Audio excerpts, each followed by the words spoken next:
नमस्कार साथियों। आज की वीडियो में हम बात करने वाले हैं समूह व्यक्तिगत दुर्घटना बीमा योजना यानी कि जीपीए के बारे में। जीपीए के अंतर्गत कितना प्रीमियम जमा कराने पर कितना बीमा धन मिलता है, जीपीए की जो कटौती है वह अनिवार्य है या फिर ऐच्छिक है, यदि बजट नहीं है तो प्रीमियम किस प्रकार से जमा कराया जाता है, सबकी विस्तृत चर्चा हम इस वीडियो में करने वाले हैं। राजस्थान सरकार वित्त विभाग द्वारा 27 मार्च 2026 को यह आदेश जारी किया गया है। इसके अंतर्गत बताया गया है कि जो जीपीए है वह प्रतिवर्ष अप्रैल माह के वेतन से प्रीमियम राशि की इसके अंतर्गत कटौती की जाती है। इस क्रम में जो पॉलिसी है वह 1/5/2026 से प्रारंभ होकर 30 अप्रैल 2027 तक के यहाँ पर दुर्घटना बीमा योजना आवरण दिया जाता है। इस बीमा योजना के अंतर्गत आपको श्रेणी के चयन के लिए विकल्प दिए जाते हैं कि यदि आप अपने वेतन से 700 रुपये की कटौती करवाते हैं तो यहाँ पर आपको 10 लाख का बीमा धन प्राप्त होता है, 1400 की कटौती पर 20 लाख का और 2100 की कटौती पर 30 लाख के यहाँ पर बीमा धन की प्राप्ति होती है। यह जो प्रीमियम है यह माह अप्रैल जो कि मई के अंतर्गत आपको देय होता है उसमें से आपके यह कटौती की जाती है। समस्त आहरण एवं वितरण अधिकारियों के द्वारा अपने क्षेत्र अधिकार में आने वाले अधिकारियों कर्मचारियों से एसआईपीएफ पोर्टल पर उपयुक्त तालिका में से किसी भी एक श्रेणी का चयन कराते हुए प्रस्ताव पत्र की पूर्ति कराई जाएगी। यदि कोई कार्मिक उपयुक्त अनुसार कोई भी विकल्प चयन नहीं करते हुए कोई प्रीमियम कटौती नहीं कराना चाहता है तो आहरण एवं वितरण अधिकारी द्वारा उनकी प्रीमियम कटौती नहीं की जाएगी।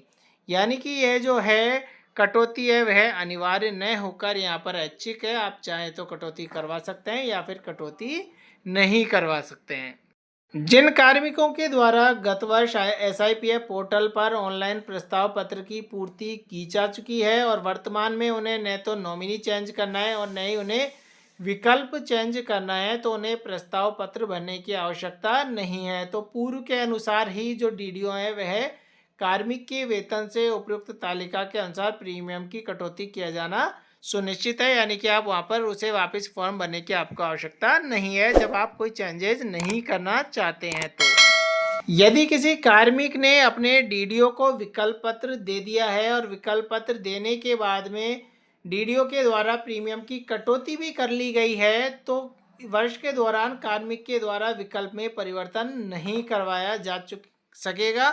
साथ ही साथ जो उनके द्वारा बीमित वर्ष में अधिक बीमा धन है उसके लिए बाद में जो प्रीमियम की अंतर राशि है वो भी नहीं कटाई जा सकती। यानी कि कोई कहे कि हम बीच में सत्र में कि हम कम कटौती करवाना चाहते हैं और उसका जो अंतर है हमें रुपए दे दे, तो ऐसा भी यहाँ पर संभव नहीं है।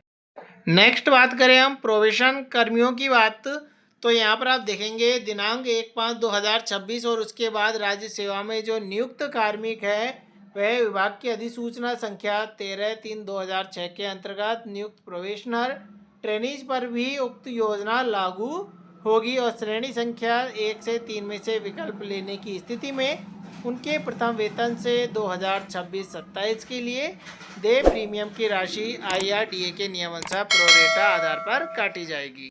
समस्त आहरण एवं वितरण अधिकारी सुनिश्चित करेंगे कि किसी भी राज्य कर्मचारी अधिकारी के जो माह अप्रैल दे मई 2026 का वेतन बिल है उसको तैयार करते समय श्रेणी विकल्प के अनुसार आवश्यक प्रीमियम की कटौती कर ली गई है। जिन अधिकारियों कर्मचारियों का माह अप्रैल दे मई 2026 का वेतन यदि किसी कारण से आरित नहीं किया जा रहा है तो ऐसे अधिकारी कर्मचारी निजी स्तर से चयनित विकल्प के अनुसार प्रीमियम राशि एसआईपीएफ पोर्टल के माध्यम से दिनांक 31/5/2026 से पूर्व साधारण बीमा निधि में जमा कराएंगे। पुलिस विभाग के वर्दीधारी अधिकारी कर्मचारियों जिनके प्रीमियम का भुगतान राज्य सरकार द्वारा किया जाता है उन पर यह योजना लागू नहीं होगी। तो आज के वीडियो में इतना ही, धन्यवाद।